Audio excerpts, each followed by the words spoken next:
तकरीबन 1 महीने से ज्यादा समय से जारी इस जंग के बीच अमेरिका और इजराइल ने ईरान पर अब हमले बढ़ा दिए हैं। ट्रंप किसी भी तरह ईरान का न्यूक्लियर प्रोजेक्ट रोकना चाहते हैं, इसलिए आज तेहरान से लेकर मशहद तक जलते फ्यूल टैंक, धमाके और घंटों तक धधकती आग यूएस इजराइल ने हमलों का ही नतीजा है।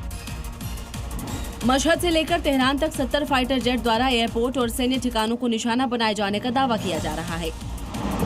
तस्वीरें मशहद की है, जहां जोरदार धमाकों से शहर दहल उठा। दावा है कि अमेरिका और इजराइल ने यहां हवाई हमले किए, जिसमें सबसे बड़ा निशाना बना मशहद इंटरनेशनल एयरपोर्ट। एयरपोर्ट परिसर में फ्यूल के बड़े बड़े टैंक जल रहे हैं और आसमान में उड़ता भयंकर धुआं दिखाई दे रहा है। तेहरान में भी IRGC एरोस्पेस फोर्स के ठिकानों पर हवाई हमलों की तस्वीरें सामने आई है।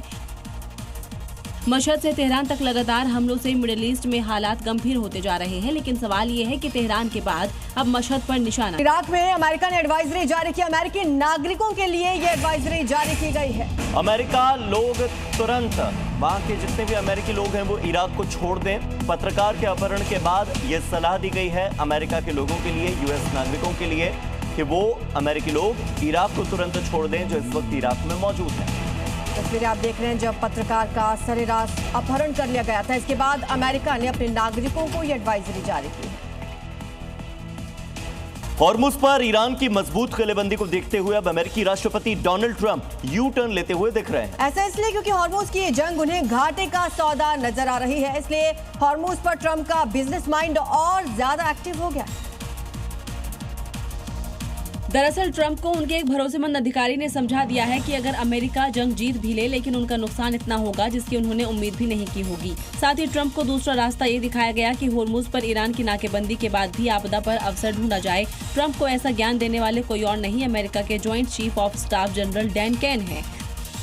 जनरल डैन केन ने ट्रंप को प्रेजेंटेशन देते हुए साफ साफ कह दिया है कि हॉर्मुज को लेकर अमेरिका जिस रास्ते पर चल रहा है वहां नुकसान ज्यादा होना है। उसके बाद ट्रंप ने रास्ता ही बदल लिया। इसी बीच एक और बड़ी खबर आ रही है। ईरान को ट्रंप ने खुली धमकी दे दी। एक बार फिर से ट्रंप ने खुली धमकी दी, कहा जल्द से जल्द डील करे ईरान।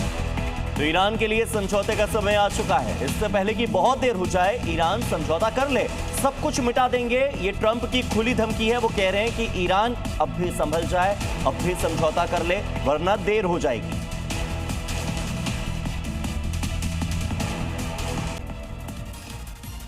जहां एक तरफ हॉर्मुज स्ट्रेट को लेकर अमेरिका यानी कि डोनाल्ड ट्रंप यू टर्न लेते नजर आ रहे हैं, तो दूसरी तरफ सच्चाई कुछ और है। दूसरी तरफ हॉर्मुज में ईरानी नाकेबंदी के चलते कई देशों के शिप फंसे हैं। ईरान की मजबूत किलेबंदी के चलते हॉर्मुज में जहाजों का ट्रैफिक जाम जैसा लग गया है।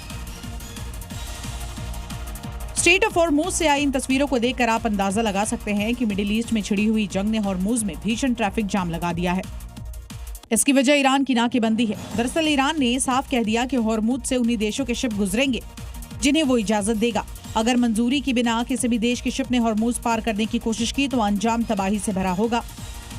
दावा किया जा रहा है कि हॉर्मुज में अलग अलग देशों के 400 से ज्यादा शिप फंसे हुए हैं, जो ईरानी सेना की इजाजत मिलने का अब इंतजार कर रहे हैं। हॉर्मुज पर ईरान की दादागिरी ने पूरी दुनिया को तेल और गैस संकट में डाल दिया है।